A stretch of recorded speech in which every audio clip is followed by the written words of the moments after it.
Before starting today's case, I just want everyone to know that I strive to give you the pure facts.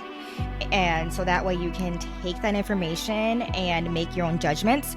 I do not know what happened to Kendrick Johnson, nor do I feel comfortable stating for a fact that I know. But what I do want to do today is to get this story out there so that way Kendrick will finally get the investigation that he deserves. So grab your vice of choice. I'll be knitting. My name is Sophia Talley, and this is True Crime in Knit.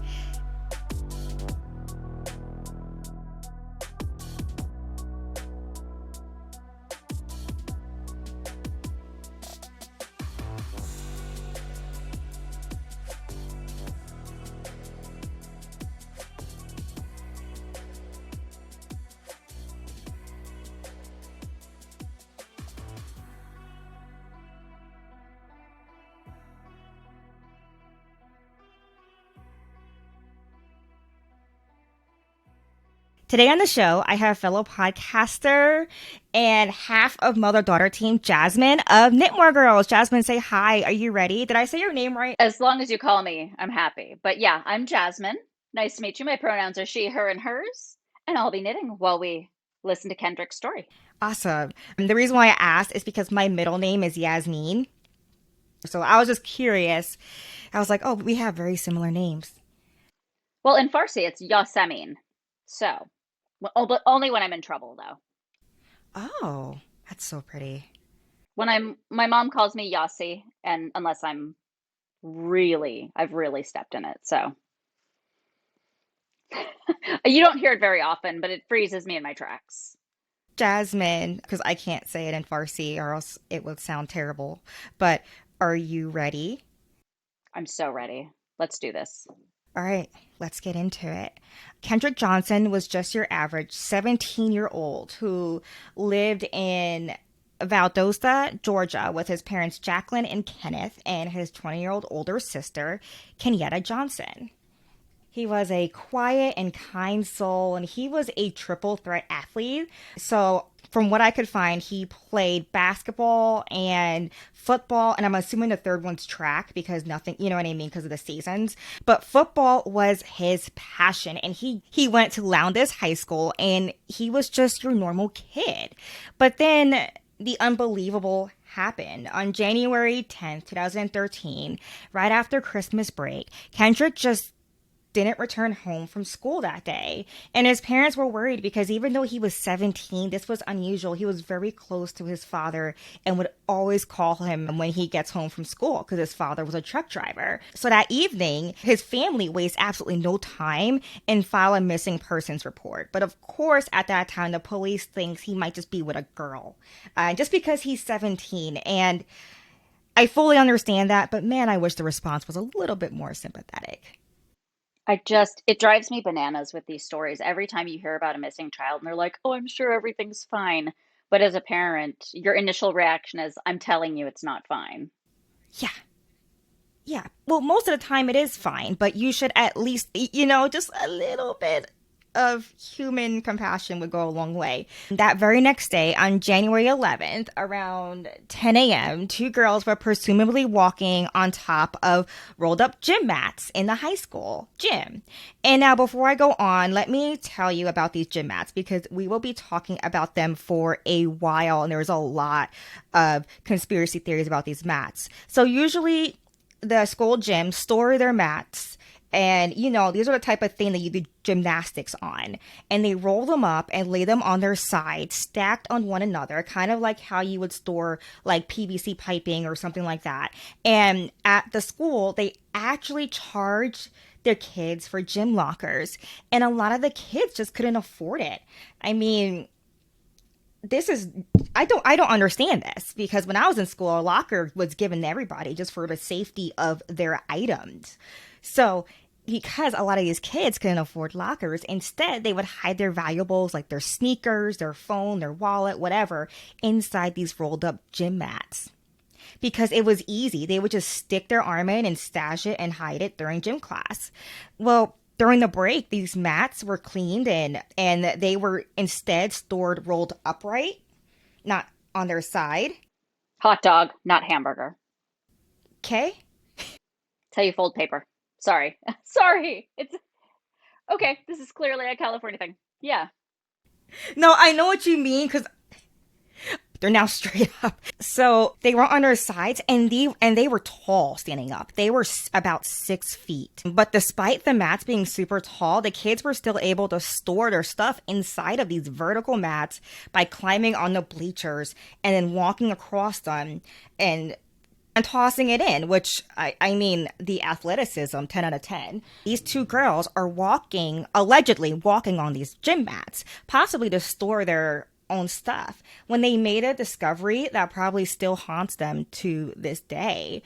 Looking down into one of the rolled up gym mats, they found two socked feet sticking up from the center, and they alerted their gym teacher, who frantically started throwing and knocking down all the mats to get to the one that was close to the center, the one that the girls indicated. And he flipped the mat on its side, where he discovered the body of Kendrick Johnson.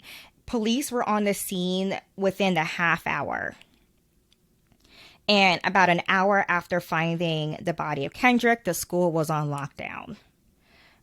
I'm sorry. Does that seem like kind of a long time to you? It doesn't take that long to put a school on lockdown. It's just an announcement, right? No. It takes a minute and a half. And I know because I lost Rex when Genevieve was in kindergarten. He wandered off at Genevieve's school, but scariest 5 minutes of my life. He was perfectly safe. You can do it even faster with high schools because they have gates. Can I ask what the demographics of that school were and why it took the police half an hour to get there and why it took an hour to lock the school down? I will say this. I don't know the full demographics, but what I do know is that Kendrick is black and the police officers are white. And there's a lot of racial tension in this town in Georgia. So the town is racially divided as it is.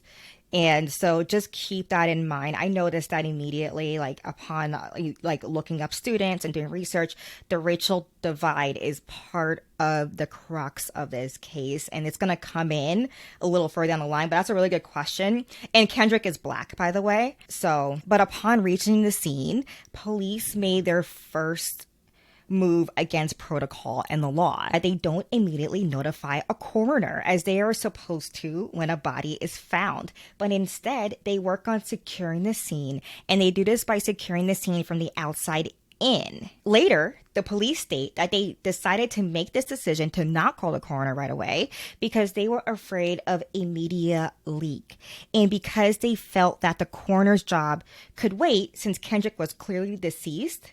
Now, this argument makes absolutely no sense to me, because why couldn't one officer delegate to the other officers to close the scene, and why couldn't the other one call the coroner? I mean, does the whole group need to be on this call? And wouldn't you want the coroner to get there before the media, so that way it doesn't get bombarded? Because I bet you anything, the media at this point already knows, because it took them so long to get there. They're teenagers and they have phones, and the media is like a pack of sharks. The police then say that they have an agreement with the coroners in their area, and generally they will call them after the scene was secured, because apparently, from what I can gather, the coroners can't enter until the scene is secured anyway. So if this is true, why even start off with the first excuse? And despite what critics of their police work are saying, I always find that when someone is on the defense, they most likely feel like they could have done better. Because if you have to feel like you have to constantly defend, that means you kind of have like an inkling of maybe I didn't do my best job here. And it's a job. Being an officer is a job. It's a huge responsibility to your community. Yes, and not everyone's good at their job. And this is not the job you don't want to be good at. The police claimed to bag and tag everything at the scene, and they conducted witness interviews, and he even went as far as bagging a bloody tissue out of the girls' locker room, which, spoiler, didn't amount to anything. I mean, it's a girls' locker room. I mean, hello. And then when they reached the body, they found that Kendrick was still on the mat with his outstretched arm reaching for one single sneaker. So when the mat was still upright, before the gym teacher disrupted where his body was, he was head first with one arm stretching out, reaching for a sneaker that was at the bottom of the mat laying on the floor. and the sneaker was sitting on top of a pool of blood.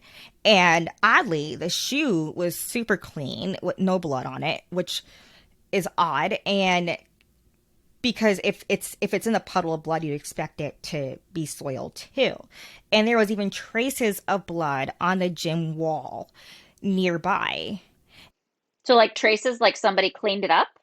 It's just from the pictures, it looks like just like splatter to me. Okay. Okay. And because he was upside down, his body just was not in the best shape. When he was found, even though he was dead for less than 24 hours, his body was just unrecognizable because he was upside down at the time of his death. His face was just bloated with blood, and the blood just dripped out of every orifice, and that's where the pool of blood came from. So the reason why I'm saying all this is because there's going to be some talk about the state of his body, because within 24 hours or in less than 24 hours, he already, looked unrecognizable. I mean, if it's hot, it's Georgia, and I know there's humidity and those mats already stink to start with, if it's anything like my high school. Yeah. A lot of the students were saying that it already smelled too, which is just those kids, like, I just feel really bad for them. The ones that were in the gym at that time, because there was a gym class going on when the girls were stashing their stuff for gym class. But the scene was just had to be gruesome. And to the police officers and to whoever had identified the body, which I later found out his sister had identified a body, it just had to be horrible to just be there. And Kendrick had shoulder length dreadlocks, and these were also drenched in blood too. And so just the whole thing was just like awful. Next to the gym mat that held his body was a hoodie and a pair of sneakers. And this was where the police work gets a little bit inconsistent with the police testimony, because despite claiming to bag and tag everything, there are two items that some experts argue may have had DNA evidence on them, and these items were not bagged and tagged. And remember, police said they collected everything. They very defensively state in several articles that they grabbed everything, but all you got to do is look at their photographs that they provided to media outlets to see that the hoodie and the shoe was at the scene close to the body, and they never took those in for evidence. And yet the police were just very proud about their investigation to go as far as talking about a bloody tissue they found in a girl's bathroom, which was the result of, I think, a flag girl like getting a normal injury. So this part just makes me mad, because they're like, oh, we did such a great job. And it's like, y'all collected something that was yards away in another room, but you couldn't collect clothes that did not look to be Kendrick's style right next to him. It was a Hollister hoodie, by the way. Like when you ask someone to clean your house and you're like, or with my kids, I'm like, did you clean up your toys? Yeah. What is all of this? That's exactly what it was like. It was like you guys just couldn't, like, I mean, A+ for spotting a bloody tissue. I probably would have just thought it was just like someone's cycle. I probably would have bagged him like, oh, this is nothing. But you'd have picked up the thing that was right there next to the body. That seems obvious. And to make things worse, some people claimed there was DNA on it because there was some dark blood-like looking stains on the hoodie. So, and now we would never know. I don't think we even know where this hoodie is. And it was a Hollister hoodie, and that was not Kendrick's style at all. For those who don't know, Hollister is like a preppy store, and Kendrick's style is just, I don't even know how to describe it. He just looks like your regular old country boy, but he wouldn't be wearing Hollister. So I just found that odd. So within 24 hours, the police ruled Kendrick's death as accidental. Do you have anything to say about the 24 hours before I go on? Because within 24 hours? Okay. Okay. No, it's so ridiculous. yes, I shouldn't laugh. It's just so bad that I have to nervously laugh. It's absurd. It's absurd because, I mean, it sounds like from an exterior perspective, if the body is head down in the thing, yes, it could have been an accident. However, if he was in one of those gym mats, and I know they're heavy, wouldn't he have rocked to try and get out if he was stuck? I have gotten stuck in quite a few things because I have a big butt. And let me tell you, I don't just sit there and go, oh, well, I'm going to die here now. Like, no, I move. I tell my kids not to tell their dad because I don't need his heckling before he helps me, you know? And 24 hours, there would have been another classroom in there, another bunch of kids in there. Nobody would have noticed him taking attendance. Oh, so mad. Did you hear just my mom voice come out? Where's the attendance? Go. Sorry. This is all going to come back. These are the questions you and the listeners have to be thinking about, because this is what I'm thinking about. So this is the police's whole hypothesis of what happened to Kendrick. Kendrick was sharing a set of gym shoes with another student, and they both would stash the shoes in the rolled gym mat on that day at 1:09 p.m. Kendrick was on his way to the field house for a gym class, and on his way he stopped by the gym to change his shoes. But as we know now, he never left the gym alive. In the process of retrieving his shoes, one of the shoes may have slipped to the bottom of the mat. So the police believe that he dove into the mat from the top head first with one arm outstretched, trying to retrieve his sneaker. Because this particular mat was in the center of the other rolled mats, because remember, they're all vertical, he couldn't push the mat on its side. The coroner ruled Kendrick died from positional asphyxia. And as for traces of blood on the wall, it was not a match for Kendrick, and police speculate that it has been there well before Kendrick's death. First of all, the school wouldn't clean up blood off the wall. That seems unlikely. But also, I don't think you get positional asphyxia from being upside down. I know you can stroke out from being upside down too long, but positional asphyxia has to do with like someone sitting on you or things like that. Well, I'm also thinking about because of SIDS. If you have a newborn, if they're sleeping sitting up, they can't hold up their neck that long. What I'm thinking about is, well, maybe their hypothesis is that he squished into these gym mats. And the gym mats, the circumference of the inside of the gym mat is 15 inches. And his shoulders are 18 inches wide. So they're thinking it squished him. How could he have squished himself in there?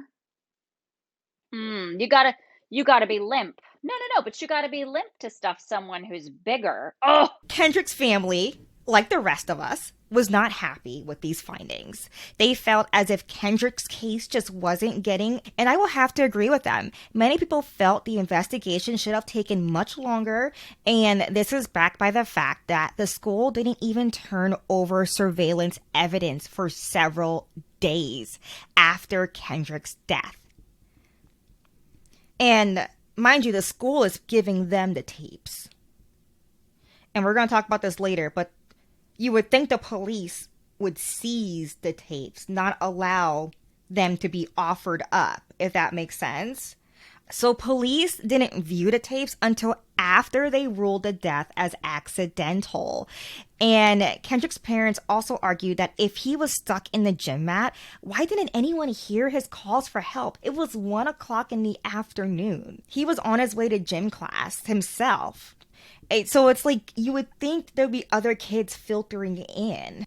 But there's something else that is scary to the parents, something that I held back from telling you. And I don't usually do this, but I didn't want to mention what I'm about to tell you sooner, because the story I told you thus far is how many of the local media outlets are reporting Kendrick's case. But here is a crucial detail that these media outlets left out or brushed aside. Remember when I said it was common practice for the police to call the coroner after the scene was secured? Well, they did not call the coroner until 6 hours after they arrived on the scene. And not otherwise, besides not calling the coroner, they followed protocol. But the coroner, Bill Watson, was not having any of this, and he was unhappy with the police work, and he clearly states this in his report. And I'm going to read it verbatim as reported by CNN, who asked for the report, which is on public record. Bill says, "I was not notified in this death until 15:45 hours. The investigative climate was very poor to worse when I arrived on the scene. The body had been noticeably moved. The scene had been compromised, and there was no cooperation from law enforcement at the time. Furthermore, the integrity of the evidence bag was compromised on January 13, 2013, by opening the sealed bag and exhibiting the dead body to his father. And this is all from Bill Watson's written report, which he dated January 22nd. He then goes on, this is the slammer, "I do not approve of the manner this case was handled. Not only was the scene compromised, the body was moved. The integrity was breached by opening a sealed body bag. Information necessary for my lawful investigation was withheld." End quote. Okay, I've got some questions. Obviously, you're not going to have answers, but like, isn't the coroner supposed to release the body before it's identified? I thought that was the order of operations with this stuff. Like, his dad shouldn't have had access to his body before the coroner checked it out. Also, don't they like kind of clean it up a little bit before the family sees it? But also, and again, this is all from procedural dramas that I know this stuff or that I think I know this stuff. This is just maddening. So when the mother gets to the scene, she gets there as soon as, because the whole town is buzzing. There's a body in the school, and she's too frantic and obviously upset. So they had his sister identify him, and he was still on the mat. So they identified him by his shoes that was next to his body when he died, and that's how his sister originally identified him. Then his dad wanted to make sure it was his son because no one saw his face. And they actually had a rally because he wanted to make sure it was his son. So he had to go in and identify the body after it was already at the coroner's office. But this I didn't put in my notes because this is just his word. The father claims that when they opened up the drawer or whatever you call it that held his body, warm air came out. It was not refrigerated.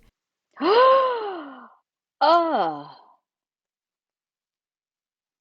and that further contaminates the crime scene. Like, it doesn't hold the evidence it compromises the evidence. That's what I'm looking for. But also, like, bodies need to be kept cold because they don't keep. So keep that in mind. He, according to the dad, so I'm just saying this, guys, according to the dad, so take it all with a grain of salt. He thought at first he was just warm because he was nervous. And then he realized, no, there is warm air coming from this drawer thing that's holding his son's body that's supposed to be being preserved for evidence. And we're going to all come back to this because this plays a big part later on. Now, there was a second coroner's report in the file as well, but it wasn't dated or signed. And from what I can gather, it mostly just said, "I was not called by investigating officers regarding this death until the aforelisted time of notification." So what this sounds like to me is that this was just like Bill's first report, the coroner's first report, and then like he maybe didn't finish it, or because it wasn't dated or signed. So to me, it just sounds like a clerical error, but I feel like we should still mention it. But I'm not sure how much weight to give that second report and whether, just because it doesn't seem to have any legal weight to it with it not being signed. But with all of these inconsistencies and questions, Kendrick's family began to campaign for his body to be exhumed and re-examined. To fuel this campaign, they shared a photograph of Kendrick's face, and Kendrick looked viciously beaten in these photographs. His face is all bloated and bruised and almost unrecognizable. Now, I did not put the photo in the show notes because I feel like it's just, to me, like, I just feel like there needs to be a graphic warning for that. But the family wants people to see it. So if you want to see it, go ahead and Google it. I don't normally say that, but it's clear that it's part of their campaign to get more attention on Kendrick's case. And the photo caused backlash in the community. And on May 8th, 2013, a judge granted Kendrick Johnson's body to be exhumed so that way the family can run their own private autopsy on it. So when Kendrick's body was being autopsied for a second time, and this was by William R. Anderson, who was a board-certified pathologist and who worked for Forensic Dimensions in Heathrow, Florida. And I'm nosy, so I looked up his CV to find out if, like how long he's been doing this, because he's a private pathologist, you know what I mean? He was first board certified in pathology in 1976. So he's been doing this for longer than I've been alive. And his CV is just jam packed. So you wouldn't believe what this expert in pathology found. And now it is time for our neuter mission.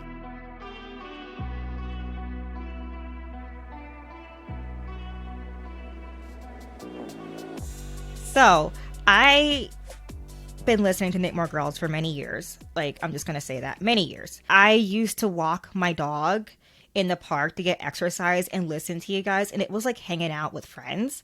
It's just wonderful. I love the format of a mother-daughter team.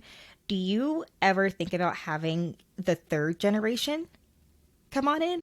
Actually, Genevieve just started. She got her own mic. I know. So this is like in the last 2 months. Are you a few episodes behind? Yes, I'm actually very behind. Can't imagine how when people don't commute anymore and have to stay indoors, it's affected my podcast listening too in a big way. So Genevieve is officially one of our regular hosts. She's so good, Sophia. She is amazing. Professional. She has an NPR voice. She asks good questions. Her timing is good. She's funny. And I sound biased because I'm her mother, but this is completely. Oh, I don't care. You think I care? But she's so good. But she's really good. If you go back like maybe 4 or 5 episodes, I think. I may have saw a post where she was on the show, or I know that she was on it like before, like in the past, but like I didn't know she was a full host. I love it. I love everything about it, and I love seeing her like knits. Like I remember I posted about those knitting needles that you can you tell everyone about those custom knitting needles you got for her? Oh, okay. So I was at TNNA 1,000 years ago before the pandemic. And I want to say like 2016-ish. And no, it must have been 2017 because it was in San Jose that year. And I ran into the folks that own Brittany Needles, and it's a family business. And they passed it down to their son and his wife. And Mick Cree, who is Mrs. Brittany Needles, and I were talking, and I said, I'd really love to order some custom short needles for Genevieve because all of the kids' knitting needles that I've seen have been crappy and plastic, and they're hard to work with, right? And it's like, oh, because you're a kid, you don't deserve nice things. Wrong. Everyone deserves to work with good materials. Brittany needles are eminently affordable. I don't know that they're small business, but they're family owned. And it's just them, and they do all the stuff themselves, I think, in a barn. And so maybe I'm just imagining it's in a barn, but So she made a bunch of sets for Genevieve because she was on a roll. And so I called again recently and I said, hey, listen, some of Genevieve's friends want to learn to knit. I haven't seen any of these in the stores. Like, is that a thing? Or can I just order some directly? And Mickery's like, oh, I made a bunch. I'll just send them to you because she's lovely. And they haven't quite taken the next step. I'm kind of hoping that like we gently have them doing because they're really good and we have to get kids knitting. If we want to continue to have high quality knitting content, patterns, yarn, podcasts, what else is there? Then you have to have young people doing it. And so you have to get them hooked when they're young. That's what Big Tobacco did really well. I love that taking advice from manipulating nicotine, but no, it's true. It's really true, though. That's how you get the next audience. So Mickery sent me a package of needles and we've been doing like masked play dates with friends, and Genevieve taught her best friend how to knit. And I was going to teach her, but then Genevieve took over. So it's all good.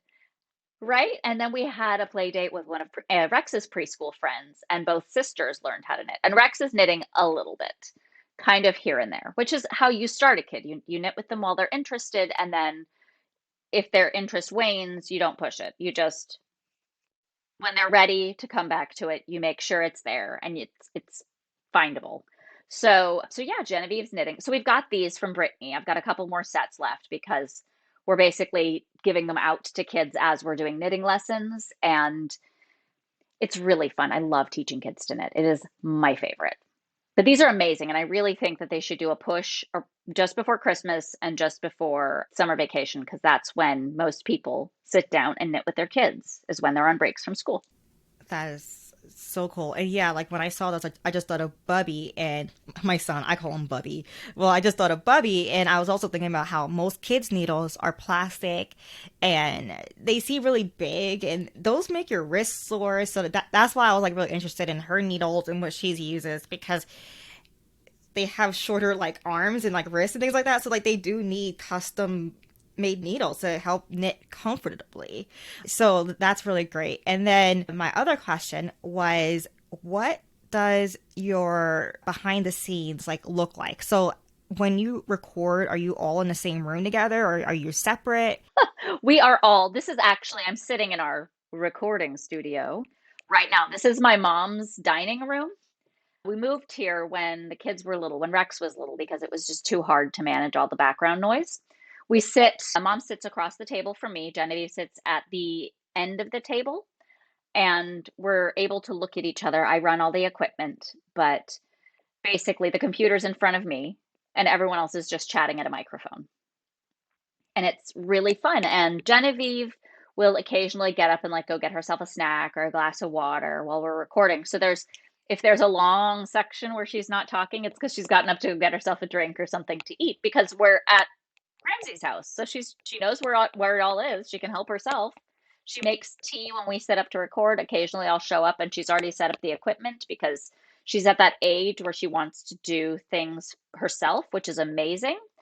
And it's just it's such a gift. And I hate to be like, it's such a gift, because it feels like too much. But every time we do an episode together, I feel like my heart's going to explode, because she always adds this special flair that she's got, because she's funny and she's confident and I'm so stinking proud of her. I'm putting my teacher hat on, but I'm thinking about like development and just like gaining confidence in speaking and sharing your opinion, something that as girls we weren't taught to do when we were younger. At least I wasn't. Really old fashioned family is what I grew up in. So it's just really awesome to see that, just that. I call it moxie because, again, I talk like an 85-year-old woman, because I swear moxie was said in like 1940. Moxie's such a good word. It's such a good word. I love that word. I love that word, but it's like from the 1940s. So, you know what I mean? She just has like that like spirit and that moxie. And I wish we started raising girls like that since the very beginning. So that's flipping awesome that you guys are all together and just 3 generations in the same room and just sharing this one passion of podcasting and knitting. That's flipping awesome. So one more question is, what will your next finished object be? This is the Theano from Subito Farms. I'm test knitting it. This is the only time I have not finished a test knit in time, because it's on size 0 needles. I will hopefully have it finished in the next couple of weeks. But what I love is the hand of the fabric. Let me see if I can get this on camera.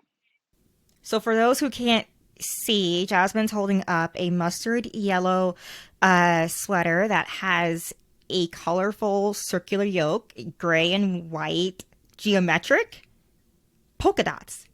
Yeah, it is very geometric. Yeah, it's very polka dotty, very fun, and it's my favorite shade of yellow. And because it's on size zeros, I think I'll be able to wear it most of the year. So it's what's getting me through right now. And also because they're on size 0 is that sweater is going to last you forever. Because that small gauge, it's like Genevieve's child might be wearing it. So I'm just dead serious. Is it wool? Oh my gosh, it is. So the wool is really lovely. It's their wool. I think it's milled, and it's their sheep, and then they have it milled in the US and then they dye it. But it's got this like lovely soft twist, and it knits up really nicely at like 5.5 stitches to the inch too, even though this pattern is almost 7 stitches to the inch. Why? Because I love this pattern. And Is that a DK weight yarn? I'm just curious. You're working on Zero Nitos? So because it's really fluffy, it can be a DK, but the yardage to, so you know how like sock weight yarn is like 420 yards to 100 grams? That's the yardage. So I'm knitting fluffy sock yarn as a sweater. Oh, it's going to be heavy. I'm hoping to wear it to Rhinebeck maybe.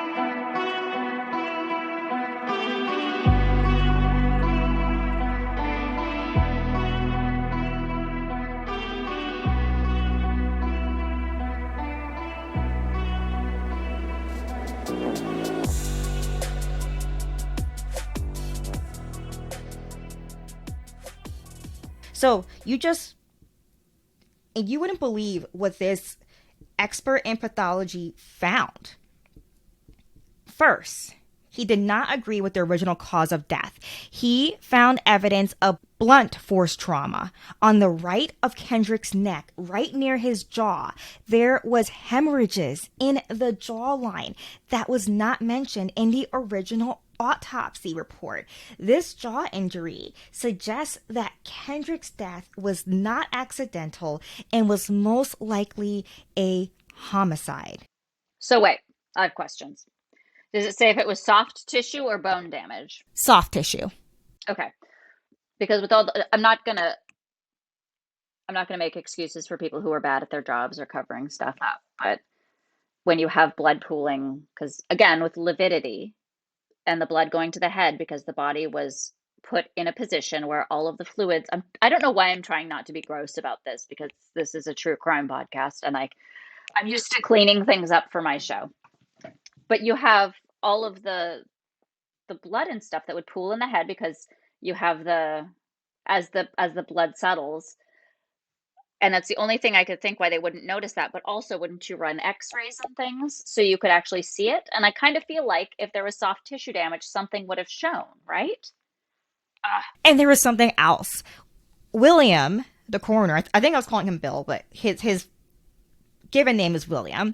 The coroner found that all of Kendrick's organs were missing and the body was stuffed with newspaper. So the funeral home that handled Kendrick's body says that they never received Kendrick's organs, and so they stuffed the body with newspaper to fill in where the organs were, and I'm assuming this was for his funeral.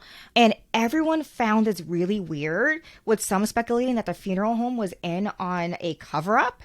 But according to an investigation done by Georgia's Secretary of State's office, the practice of filling a body with newspaper was not a violation of any laws. And I've heard of this before in other cases. It's just really unfortunate when organs get lost and then it's just, they have to fill it up with sawdust, newspaper, anything like that, biodegradable. But where was Kendrick's organs? Georgia's Bureau of Investigation claims that they sent the organs to the funeral home, but coroner Bill Watson claims that the organs were just too badly decomposed to preserve, so he disposed of them. He states it would have been during or immediately after the autopsy. Remember, Bill is the same no-nonsense coroner who did not agree with the police either. And he is just not here for sticking to the state's story. I do not agree with him, like, disposing of the organs, because what if he was wrong? And now we will never know if he was wrong about them being too far decomposed. But, you know, Bill is a real one here, saying no, the state's lying or is wrong information, whichever one it is, and that he disposed of them himself.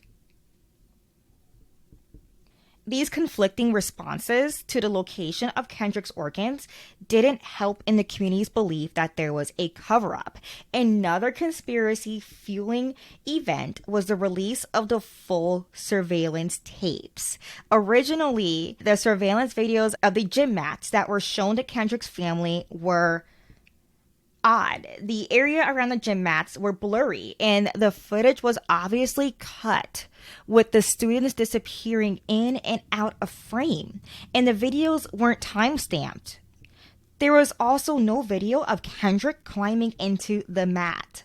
So, the full footage was not released until November that year, so almost at the year anniversary of Kendrick's death. CNN hired forensic video analyst Grant Fredericks to analyze more than 290 hours of material from all 35 cameras inside and outside the gym. Fredericks states, "Those files are not original files. They're not something investigators should rely on for the truth."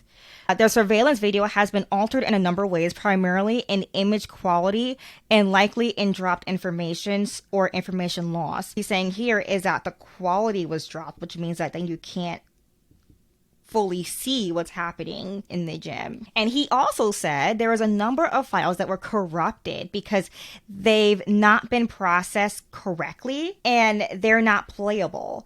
And he says, "I can't say why they were done that way, but they were not done correctly. And they were not done thoroughly. So we're missing information." It turns out there is over 1 hour of footage of the gym missing.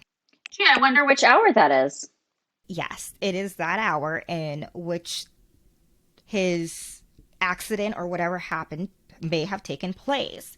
And remember when I said the school delivered the recordings themselves? Well, there was a 5-day window from when police asked for the tapes to when they were finally delivered. So with all these inconsistencies, Kendrick's family was sure that their son was murdered and that the school was trying to cover up.